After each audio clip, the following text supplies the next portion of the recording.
Hi, everybody. Welcome to today's presentation. We are so happy to have Tyler Schreffler here, our new manager at the Alexandria office. So thank you, Tyler, for being with us.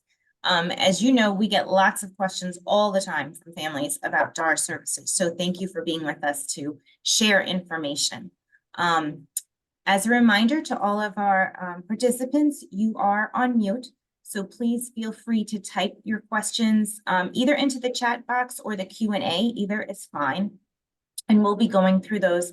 Tyler's going to stop at different parts throughout the presentation and respond to questions. So I don't want you to forget any questions that you have. So feel free to just type them into the Q&A and we'll get to them. And with that, I will turn it over to you. Thanks, Tyler. Thank you so much. All right, can you give me a thumbs up if you see the screen? Looks good. All right. Good afternoon, everyone.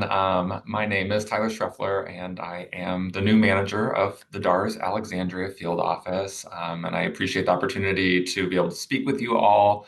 My goal today is to hopefully share some information about the Department for Aging and Rehabilitative Services to you all.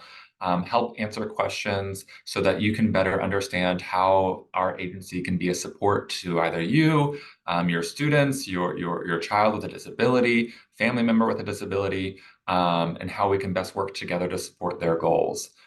I have a few objectives for today, which is hopefully just to develop a better understanding of our agency as a whole. And recognize that our services are provided on a continuum. So, throughout life, there's different services that individuals might be in need of, and how can DARS play a part in that continuum. For those of you on the call who have students with disabilities, I'm going to talk a lot today about what we call pre-employment transition services, which are a set of services that are available to students. So I hope that you'll walk away having a better understanding of what those services are and how they can be beneficial. I want to talk about, when's a good time to get connected to services, how to get connected, recognizing who provides services with DARS, and also just in general, who provides vocational services in the community. We'll talk a little bit as well this afternoon about our vocational rehabilitation program and all the different types of services that individuals may benefit from when pursuing employment goals. And then in addition to that, talking as well about the eligibility process, the application process, and then just the life of a case when someone connects with DARS. I do have some breaking points and pauses throughout the presentation. So if you do have questions, feel free to add them to the chat, and I'll try to address those when they come in at those breaks. So with that being said, I will, go ahead and jump forward. I like to start talking about DARS by giving kind of a holistic picture. DARS stands for the Department for Aging and Rehabilitative Services. And overall, as an agency, our mission is to support Virginians with disabilities, elderly Virginians, and their families, so you all, in helping to improve employment, quality of life, security, and independence. DARS is federally and state funded. And today I'm speaking specifically about one of the specific divisions under this large umbrella. A lot of people talk about DARS and say DARS as the acronym, but when you specifically break down the department, there's lots of different divisions that provide different supports for different populations. So for example, the Division of Rehabilitative Services, which I'm a representative of, speaking to you today, our focus is really on that employment piece. So we're here to help support Virginians with disabilities on overcoming barriers related to achieving successful employment outcomes. Now, if you have maybe an elderly parent and are in need of supports for the aging population, there's a separate division who can help support you with that under this umbrella of DARS. I always like to put that into perspective because a lot of people get confused when they hear Department for Aging and they're like, well, you're working with my high schooler. What does aging have to do with that?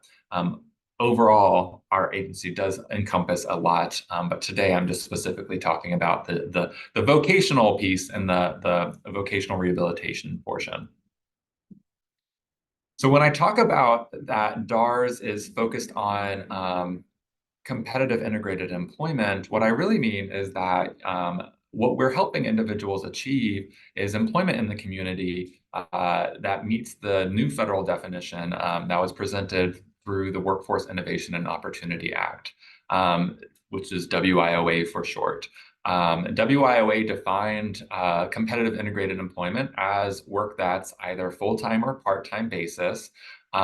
Individuals who are presented with these opportunities are compensated at or above minimum wage, and also comparable to any to the customary rate paid by the employer to employees without disabilities.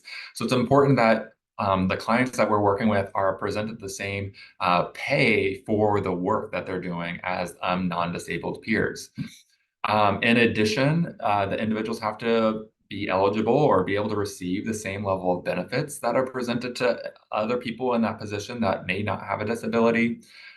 They have to be in a position, or these competitive integrated positions entail working with individuals and with and without disabilities, so in an integrated environment. No longer competitive integrated employment is not the kind of sheltered workshops you might have heard of back in the day, where it's just a group of individuals with disabilities all working together without any kind of integrated piece. Our goal is to help our clients with disabilities enter the workforce and integrate into the community so they have the same opportunities to work with non-disabled peers as well. And then the other criteria that we're looking at are employment options where they're presented with opportunities for advancement, similar to other employees without disabilities in similar positions. So this was a change in kind of the employment that we've been working towards, and really the goal is to help increase independence in the community, increase integration into the community, and present individuals with disabilities the same opportunities or equal opportunity to jobs as their non-disabled peers. So when I talk about DARS can help support employment, this is the model of employment that we're working towards. However, we are understanding that individuals may not quite be ready for a competitive integrated environment, in which case we can still work together to figure out what types of supports does that individual need, and maybe make recommendations for some alternative types of supportive environments. I also like to spend a little bit of time talking about what a rehabilitation counselor is.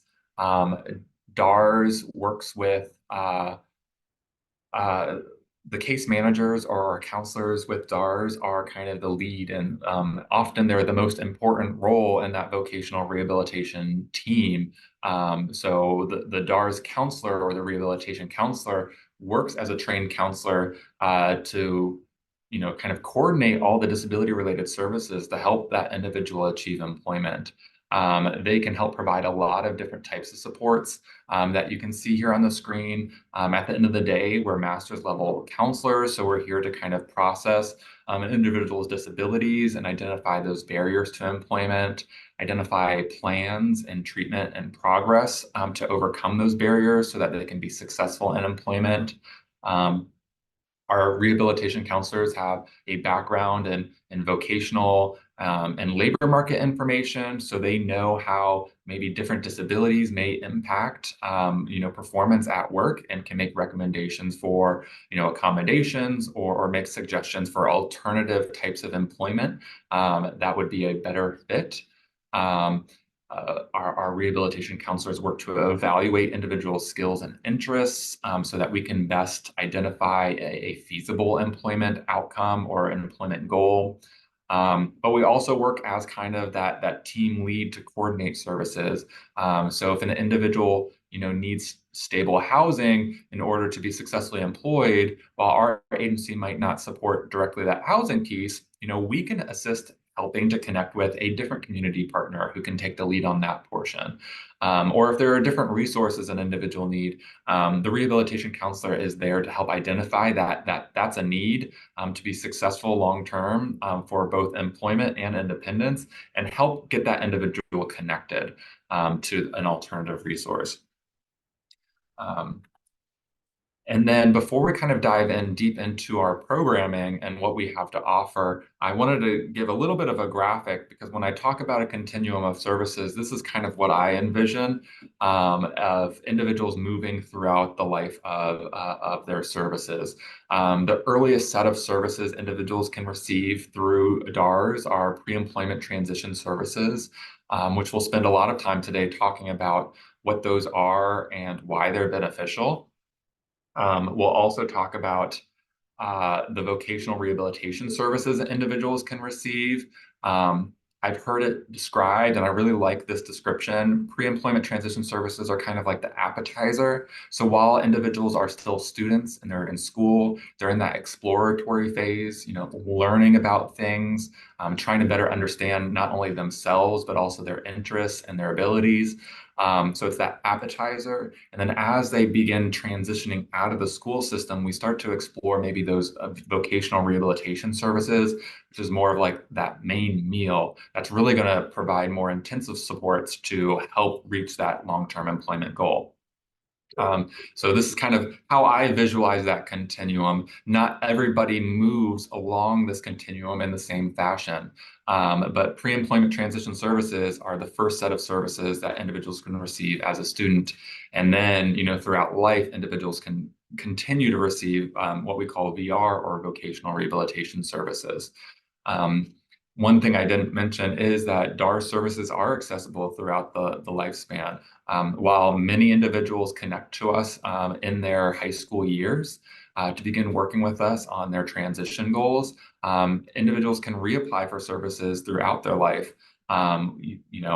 In a few years, if your vocational goals change, or say your disability, there's greater impacts to your disability and you need more supports, individuals can come back to DARS and reapply, and we can develop new plans and new goals to work towards. So that was a quick overview of DARS. I want to take a pause real quick and to see, before we jump into the specifics of pre-employment transition services, does anybody have any questions about kind of the broad overview?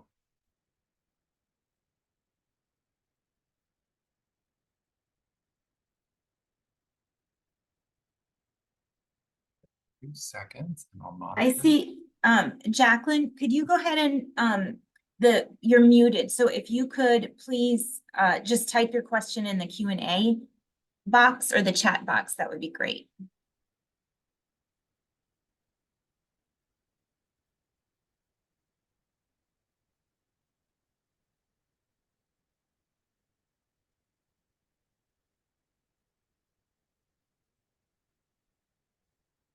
Tyler, I don't see any questions, so why don't you go ahead and then we'll see if there's a question after. Great. And there'll be more time for questions. But as we kind of talk broadly about DARS as a whole, I like to kind of transition into talking about pre-employment transition services. And then also just as a whole, the reason these sets of services are available is because there's a relationship between outcomes for people with disabilities not being the same as non-disabled peers. So the poverty rate for people with disabilities is more than twice the poverty rate of those without disabilities. So these types of services are aimed at supporting individuals in being more successful and preparing them for employment so that they can get a job, keep a job, become more independent in their own life, but also in their community, and hopefully one day achieve maybe greater financial independence. So that's kind of the goal overall of these types of services. So that leads me into the why behind pre-employment transition services. So pre-employment transition services, or PREEPs for short, came about in 2014 with the passing of that Workforce Investment and Opportunity Act. And again, the evidence was showing that students were transitioning out of the school system and they weren't adequately prepared to achieve success, whether that success looked like going into employment, going on to a community college, a four-year college, a vocational training program. Those outcomes just weren't happening at the rates that we would hope they would. So pre-employment transition services are aimed specifically at better preparing students and involving the vocational rehabilitation program in at an earlier age. So as it says here, expanded opportunities that we can now provide more services to students starting at an earlier age to hopefully, build upon skills year after year while they're still in school so that they're better able to transition and participate in that conversation during that final exit year. It also pre-employment transition services also involves more than just one party. It really promotes a team approach of coordination between the state VR agency, so DARS here in Virginia, a local school district, and any other community partners that might be part of promoting employment outcomes. So in Northern Virginia, we work with a lot of vendors that are also part of our team in helping better prepare students as they prepare to transition. So it's really a team approach. The focus is going to be on all those essential skills that are necessary for really early employment. Things like workplace readiness. There's lots of opportunities for career exploration. So that's the why behind pre-ETS. It's really important to start the conversation early. We talk about early intervention and how important early intervention is in so many facets of life. But it's also important when it comes to career development of students with disabilities. So early intervention, that's why pre-employment transition services exist. Who can receive pre-employment transition services? So another important factor, and hopefully something that you can take away. So pre-employment transition services can be accessed through DARS beginning as early as age 14. And you have to meet the federal definition of a student with a disability, which is basically someone between 14 to 21 or 22, depending on that birth date. And they have to be in a recognized education program and have a disability. So DARS typically works with students and their families and schools and community partners to help enrich that transition planning process and support students with gaining knowledge and experiences that are necessary to help them make a better and more informed choice about their future. Students can be either eligible for our full VR program, or they can be potentially eligible and only receive pre-employment transition services. And if you recall, I said that those pre-employment transition services are that appetizer. And a lot of times, students might start in that appetizer phase and be potentially eligible for the VR program so that they can just work on these 5 core services. And these core services are the what behind pre-ETS. The WIOA identified, 5 core areas that are really important to, most individuals' success in achieving outcomes after they transition out of school. And that is, job exploration counseling, work-based learning experiences, counseling on educational and training options, workplace readiness training, instruction and self-advocacy.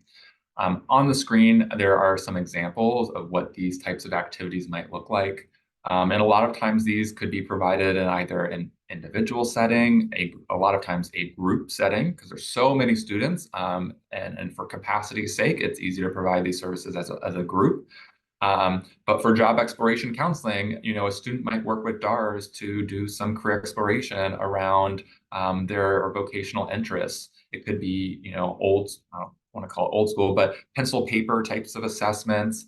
It could be watching videos on different careers so they can, learn and see, what a job might be. Work-based learning experiences. This might be something that a student works up to, and maybe their final years of school is actually getting out into community with DARS. So they might not be ready when they're age 14 to, do an internship or to go on a job shadow, but these services are stackable. So, it's a gradual growth through pre-employment transition services so that by the time they're in their final year or two, they might be accessing these more call it advanced types of services, like getting an actual internship or getting support for an internship or helping to explore, a job tour of an industry that students interested. Our counselors also assist with providing counseling on post-secondary options. We want to make sure that students are aware of the different options that are out there for further training. It's important that, even though students are leaving the high school system, that they know that there's still opportunities for measurable skill gains, going on to get a certification in something so that they can be more competitive when it comes to the labor market. So, we can work with students to explore what does the local community college have to offer? What does the local adult and community education system provide as far as maybe additional classes or coursework that can help continue to develop skills? It doesn't always have to be, you're leaving high school, let's go to a four-year college. So exploring all those alternative options. One of those alternative post-secondary training options that students here in Virginia might be able to explore, we'll talk about in a little bit, called the Wilson Workforce and Rehabilitation Center, which is a comprehensive vocational training facility that could be a good opportunity for some students that want to continue to develop skills. Workplace readiness training, obviously very important as students are transitioning out of the school. It's important to talk with them and work with them on developing skills that'll be essential for the workplace. I know that a lot of school curriculum emphasizes some of the most important hard and soft skills for the workplace. And this is just a reinforcement. We try to reinforce those skills. Think about back in the day when you got your first job and all the learning that you had to do to adapt to that new situation. A lot of times that can be a lot more challenging for individuals with disabilities. So getting a head start on some of that workplace readiness training in a different environment versus a job where they are at risk of getting fired if they don't catch on to the essential skills. And instruction and self-advocacy. I talked about briefly on the previous slide that one of the important factors of pre-employment transition services is that students are hopefully able to be more of a voice in their own services. And we want to encourage that and empower them through instruction and self-advocacy, give them the tools and the language they need to be an active participant at their planning, their service planning, so that they are making an informed decision about their own vocational future. I did mention that these types of services are provided differently, across the state, depending on resources. Some schools are already providing these types of things in the school themselves. And then in those instances, DARS is here to kind of supplement instead of duplicate and replace. So we're here to supplement what the schools are providing. So if you do have a question about pre-employment transition services or vocational services for your student, I always recommend start with your school, find out what opportunities are available through the school first, and then have us invited into that conversation to see how we can supplement what the school has to offer.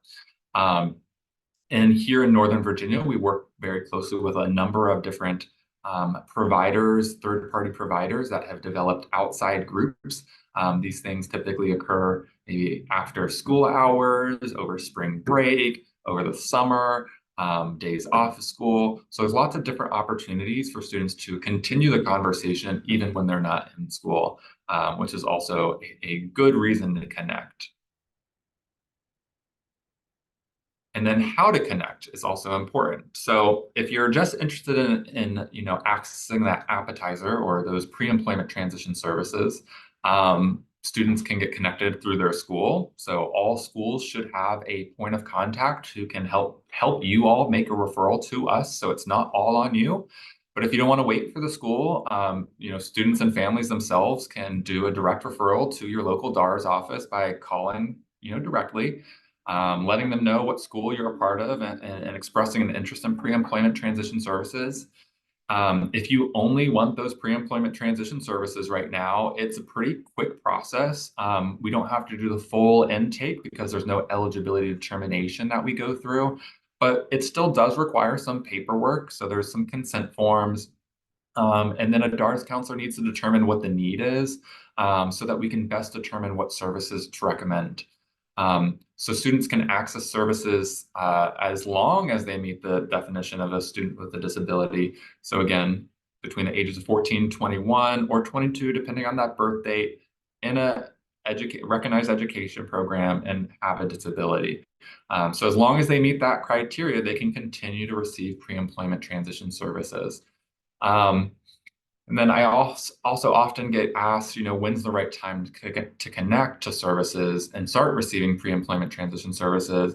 And I can't give a straight answer for that because it should be very individualized, dependent on the individual, what their needs are, and their ability to participate in services, ability and availability to participate in services. So some of our vended services, for example, pre-employment transition services might only be offered in the evenings or over summer breaks. And if you're not available or around, maybe it's not time for you to connect yet. In addition, some of our vended services, so connecting you to a third party, those services might only start at age 16. So, connecting at 14, there might not be a whole lot in your area to engage in at that point. But what I do hope you all take away is that these things are stackable. So, each year there might be a pre-employment transition goal, and that, the next school year we should be building off that goal. And it should be a collaboration between, your DARS counselor, the school, and yourselves to be working on those things.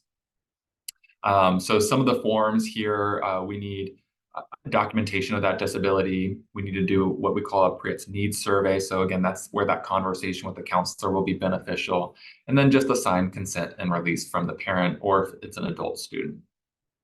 One of the other things that we monitor is just progress and engagement throughout. So if an individual does open a case with us, we want to make sure that you're continuing to communicate and work with your DARS counselor so that we can ensure that you have an active case. If the case becomes inactive, we might explore closing your case right now, but having you re-engage and reopen at a time when you're more interested or more available to re-engage. So talked a little bit about the who, what, I didn't say where, but why and how of DARS before we transition into kind of the meal or vocational rehabilitation services. What questions might we have in the Q&A? Let's see. Oh, I can see them. Here we go. I mentioned that DARS can be helpful or can help find other resources. We live in an area with no transportation. That's the biggest impediment to son getting a job, yet his DARS counselor has no ideas to address this. What resources are available in Frederick County? I'm not familiar with Frederick County. I'm really only familiar with resources in Fairfax County and Arlington and Alexandria. But I would recommend always starting with maybe your community services board. A lot of community services boards have resources for, or a resource page for individuals with disabilities. And there might be options to explore through the county or any county programs. Sorry, I can't be more specific about that. If you want to reach out to me afterwards, I'm happy to do a little bit of research with you. WWRC, another question or thing in the chat, another question is, WWRC is great, but there are too few offerings of courses. We are constantly told by DARS that there is a huge wait list up to 2 years. What can we do to get support now? Unfortunately, that is the truth. WWRC, many of the programs are in high demand, and this is a facility that serves the entire state of Virginia. So it is very competitive to get in, and there's a lot of in-demand occupations that people want to get training in. If depending on the program, I would, reach out to get the latest update. I'm not sure of any program that's still 2 years long. Again, if you have a specific program you want, I can look that up potentially afterwards, or I can help you get connected directly to the WWRC staff or our admissions team so you can get maybe a latest on the time frame. But that is the unfortunate reality, that these specialized training programs are competitive and it's hard to get into in a timely manner. Many states do not have a facility like this, so we are lucky in that regard. But depending on the disability, we might want to explore, are there certification programs locally that you might explore where they can provide additional support So there might be alternative options to explore for vocational training that aren't just WWRC in your local community, and then maybe working with like your community services board or any other local providers to see if they can provide additional maybe academic support that you wouldn't traditionally get in a, you know, like a community college setting. So I want to transition on now to kind of vocational rehabilitation services. There will still be more time for questions later. But the vocational rehabilitation is kind of that meal. And I think there's a lot to be said about our VR program and offerings as well. So when I talk about it being the meal, it's really the set of services that's really going to emphasize working with individuals to get ready, find, and keep that job. VR services can be provided to an individual even after they are no longer a student. So a lot of times in those transition years, we might be having that discussion of transitioning you from a potentially eligible caseload and having you apply and be determined eligible for the VR services, so that even after exit, you can your student can, your young adult at that point can continue to receive vocational rehabilitation services to help support that employment outcome. Again, the goal is to just increase that independence and employability in the community. We work with individuals of all types of disabilities, and the difference between this and just receiving pre-employment transition services is people do have to apply for the VR program and be found eligible. And we'll talk a little bit about the eligibility criteria because that's important for you to have a good or general understanding. Rehabilitation counselors are responsible for determining eligibility for VR services. So if you ever have any individualized questions, I would start by just calling your local DARS office and asking and kind of staffing your situation. They might be able to give a little bit more information than I'm going to give as a broad overview. So we're looking, when an individual applies for vocational rehabilitation services, we're looking for three main things. A documented disability, whether it's physical, mental, emotional, sensory, or learning. We're looking for evidence that that disability presents a substantial barrier to getting or keeping a job. And then there also has to be evidence that there's an expectation to reach an employment outcome with the provision of vocational rehabilitation services. So basically what that means is, are there services that the VR program can provide that are going to assist that individual in achieving an employment outcome? A few additional things that we look at is the individual legally eligible to work in the United States? Do they live, work, or go to school in Virginia? And then one of the most important things, I think, is that individual has to be willing and able to go to work. When an individual applies for services, they are our client. And if they are expressing to us that they do not want to work and they do not want our services, we have to respect that decision that they're making. So there might be some work that needs to happen outside of an application to help develop that motivation for that individual to want to seek our services. I know parents often have, good goals of their children, going into work. And we want to encourage that and support that, but we can't force someone to pursue employment if they're really resistant. In order to apply, you'll want to, again, connect to your local DARS office and discuss an application and scheduling an intake for services. Some things that you can start to gather on your side to help with the eligibility determination process is going to be things like a social security card, photo ID, documentation of a disability. And then if you're the parent or legal guardian, a copy of that guardianship paper is always needed to have on file. If you still have a student in school, your school can help you get connected to DARS to apply for the vocational rehabilitation program. But if you do connect with, if your student's in school, but you do want to connect separately, I would just recommend gathering things like the IEP, psychological evaluations, educational evaluations, speech language pathology reports, sociocultural reports, any reports on any kind of work experience the student might have done in the school system. That's all great information.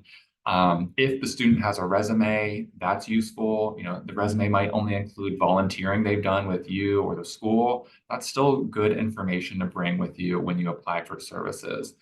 And then if you've done any private evaluations or testing or have any additional reports that might be helpful and the rehab counselor better understanding what supports that individual might need to work in a competitive integrated employment, I would say bring those along. That'll just help expedite the process.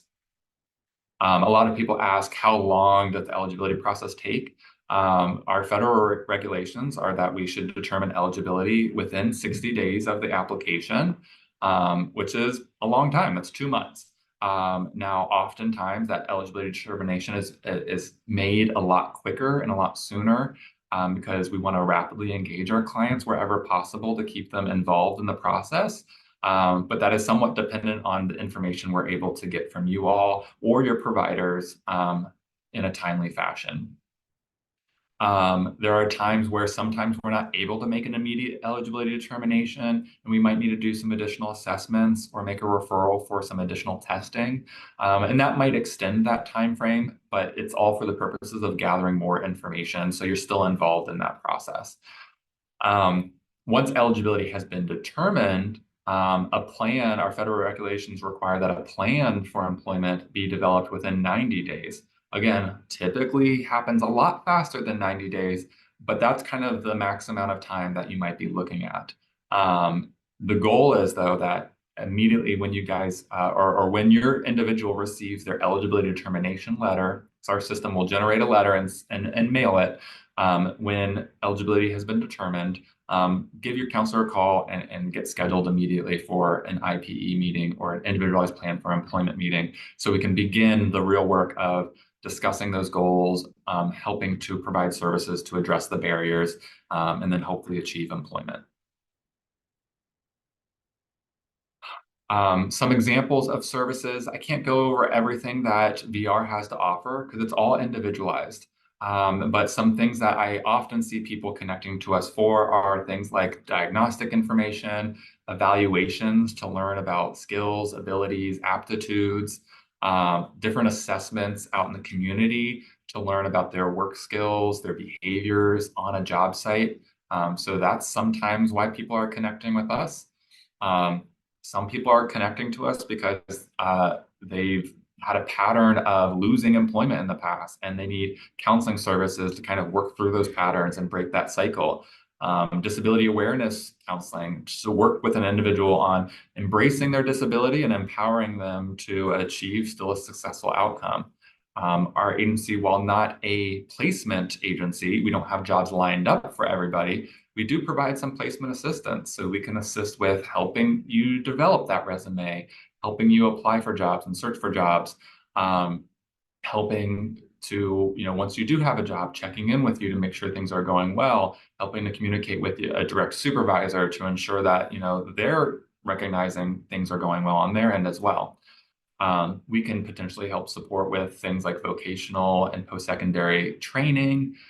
Supported employment is a big thing that people will seek DARS services for.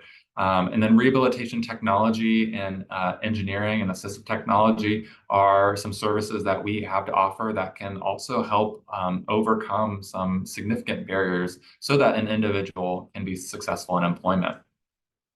Before I transition to the next slide, I wanted to go back to the supported employment piece, as a lot of times that's what people think that DARS provides, and that's the only thing.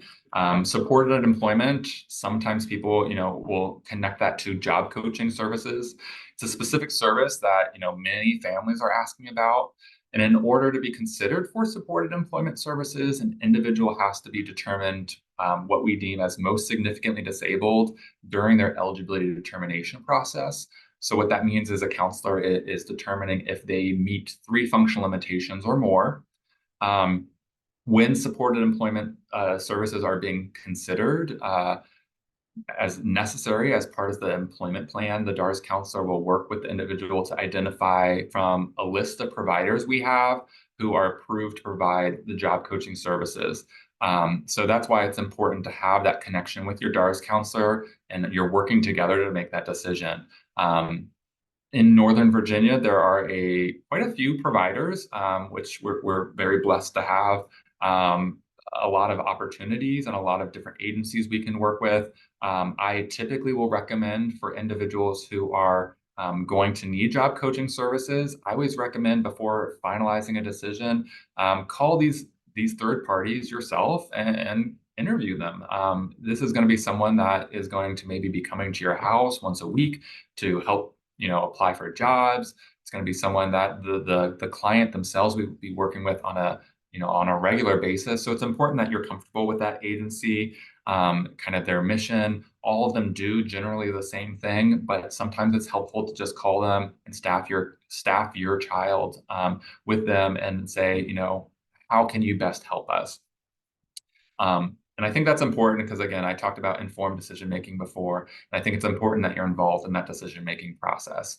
If at any point during the relationship with your job coach there are problems, let your DARS counselor know. The DARS counselor is in charge of this whole process.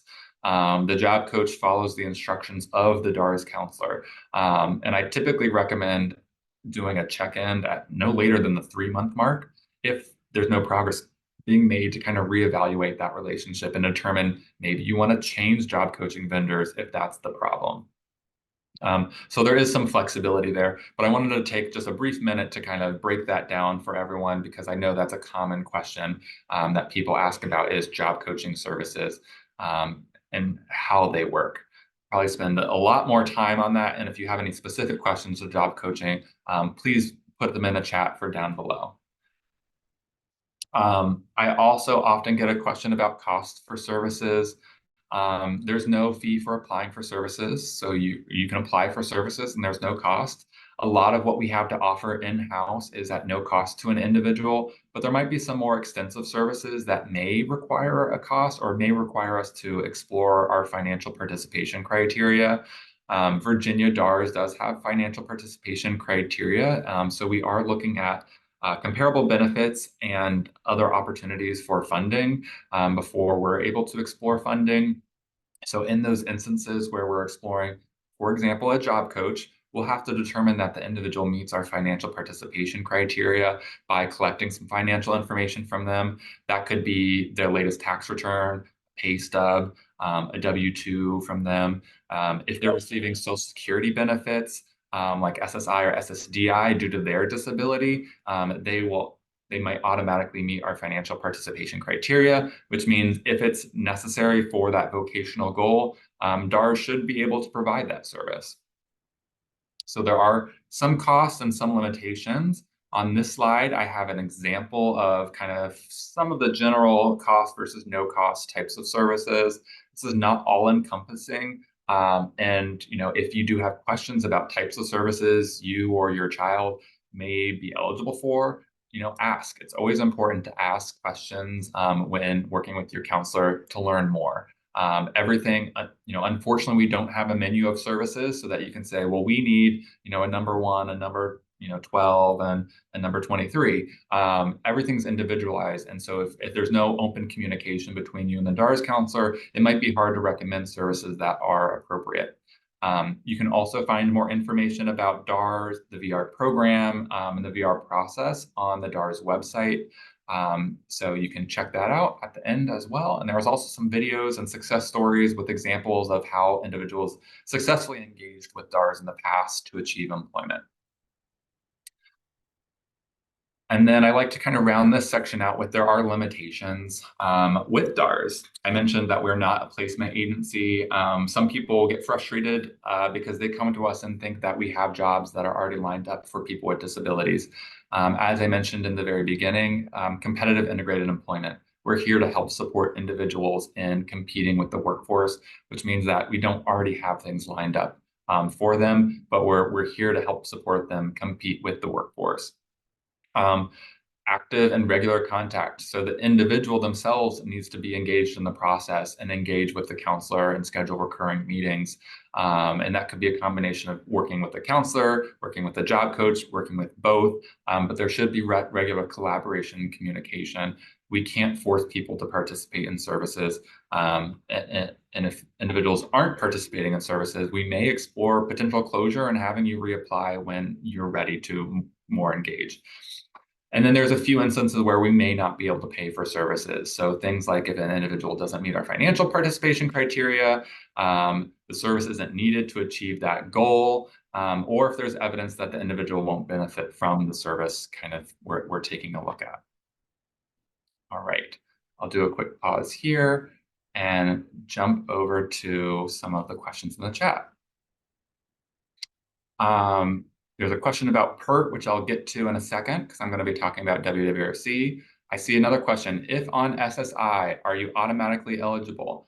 So if an individual is receiving SSI due to their disability, they're presumed eligible for services. That basically means, yes, they are eligible unless there's a presumption that they might not be employable or might not be able to benefit from our services.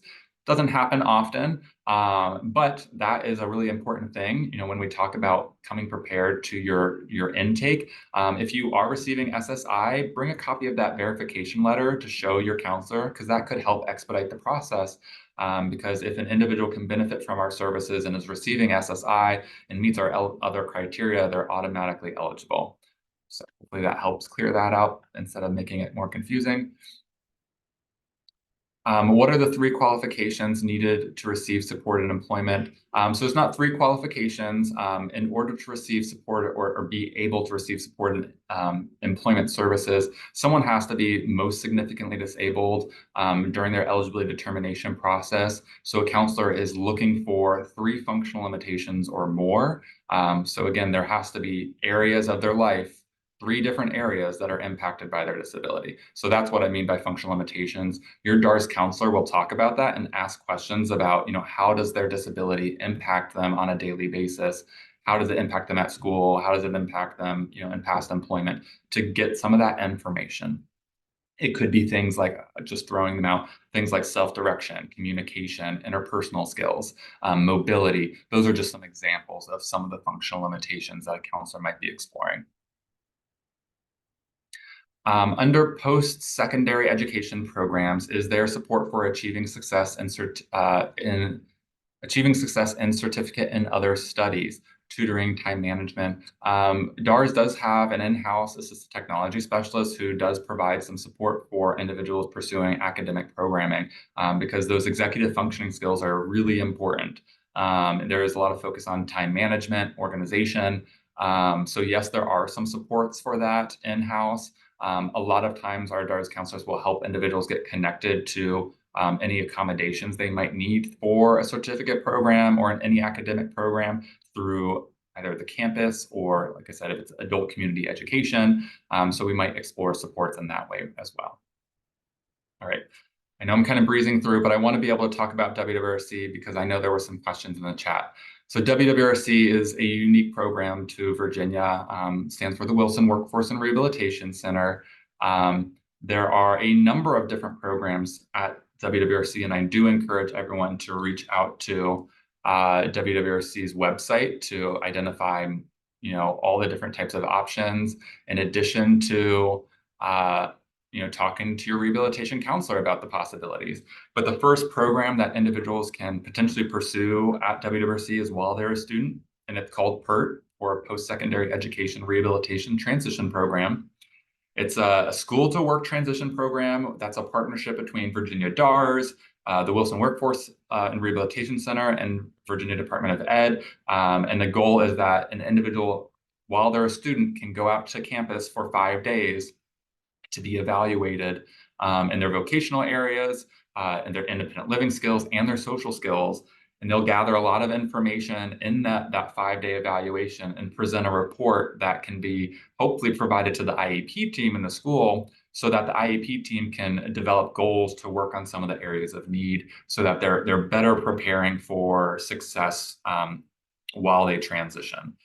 So that's the PERT program. Some of the outcomes after an individual exits PERT is to go again when they graduate from school, go for, I'll call it an adult voc-eval, vocational evaluation. It might be the same 5-day evaluation, but they're not going to be in the student dorm. They'll be in, as an adult client at that point, where they'll assess all these skills again. It's not always necessary to do PERT and an adult voc-eval, but sometimes the years between PERT, maybe maturing, developing more skills, it's useful to get an additional vocational evaluation out there. Some of the recommendations could be here's a list of the different areas that an individual could explore during that evaluation process. And then some of the areas that they could be recommended to return to campus for training are listed here. So as someone mentioned before, some of these programs are quite competitive and have a lot of interest, so the wait list might be longer. Some of the programs are, accepting applications right now and ready to get going.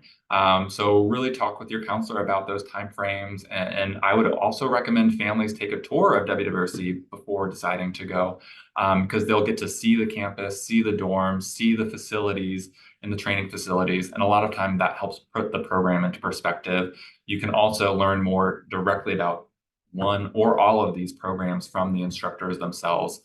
So I highly recommend WWRC taking a tour of it, especially in the springtime. It's beautiful on that drive out there. And also in the fall, it's also beautiful when the leaves start to turn colors. So WWRC is a great option. Not for everybody, but it is a nice option to explore and consider, not only for their evaluation services, but possibly for vocational training and to potentially get some certificates to be a little bit more competitive when they come back and start searching for employment. All right. Sorry to breeze through a little bit at the end, but I wanted to get to some opportunities for questions. I'm going to give people an opportunity to put some questions in the Q&A, but I also, while you're typing, want to go over some few FAQs that I've had in the past that I didn't get to touch on in depth. So I've had some questions in the past about, if a student's graduating this June, so, in a few months, and they want to look for competitive employment after graduation, what point should they start engaging with their DARS counselor? Well, that's a great question. And I typically say that collaboration with their DARS counselor should be happening ongoing throughout that transition year. If employment is a goal after transitioning, I highly recommend doing what I would call a transition meeting at the beginning of the year. So early fall timeframe, and inviting the transition coordinator for your school. If your child's involved with CSB, involve the CSB support coordinator, your DARS counselor, family, maybe a teacher. All those people can help put together a good transition plan. And typically during that, you're identifying kind of month to month, what are some important goals and milestones to be hitting in order to be on track for preparing for employment after graduation. A lot of times, students that are really engaged with their DARS counselors are starting that job search process like right now, early springtime, so that hopefully by the time they are graduating, they have a job offer. So I won't say there's ever too early or too late. It's very individualized, but just know that job searching can take a long time. Preparing for employment can take a long time. So I definitely recommend having those conversations to start mapping things out early on in that final year, if not even before that. That's one common question I see.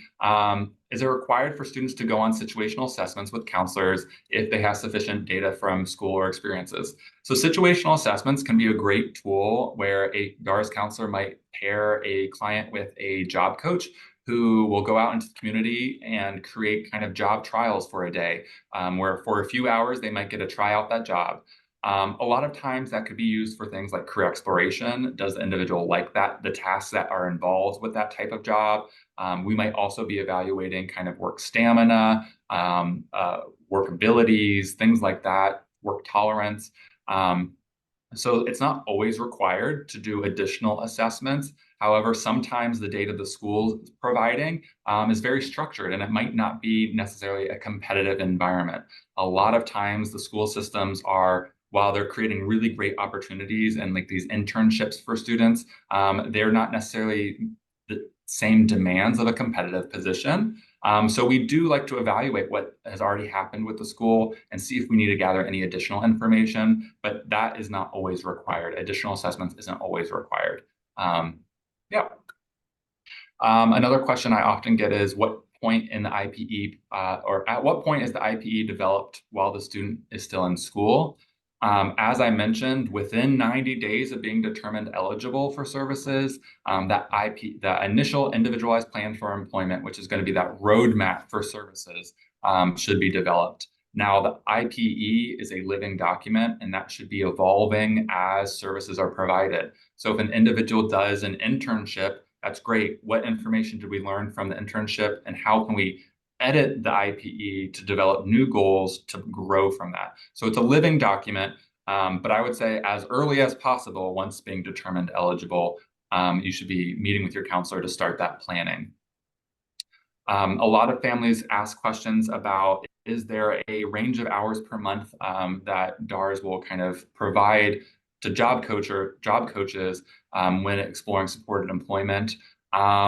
Again, very individualized, but I typically see on average for a month for, say, job searching, maybe ranging from 8 hours a month to 12. It really depends on the provider's capacity. Do they have enough staff to provide, more intensive hours, things like that. So that does change, and that is a really great question to be asking the providers if you interview them yourselves. All right, let me grab some more fresh ones from the Q&A. Is the PERT program at WWRC still offered to students? Yes. Yes, it is. And there's adult programs. So if you're no longer a student, you can still connect to WWRC for some of their adult programming. Can you start the process online? I think you're talking about, can you connect with DARS, like doing a virtual intake? We do really encourage that at least the initial meeting is in person, and then maybe subsequent meetings can be virtual. There's a lot that a counselor needs to take in and observe about an individual's disability in person. But if there are extreme situations, work with the counselor that you get assigned for your intake to explore that possibility. There is a benefit in this line of work to doing some things in person. So I'm going to say intakes typically should be happening in person when and wherever possible. Is there an age at which a person is no longer eligible for WWRC? He's more mature now, but also 27. No, so there's no age. It's not just for students. I mentioned that there's kind of a student dorm, so they kind of keep students separate from the more adult clients out there.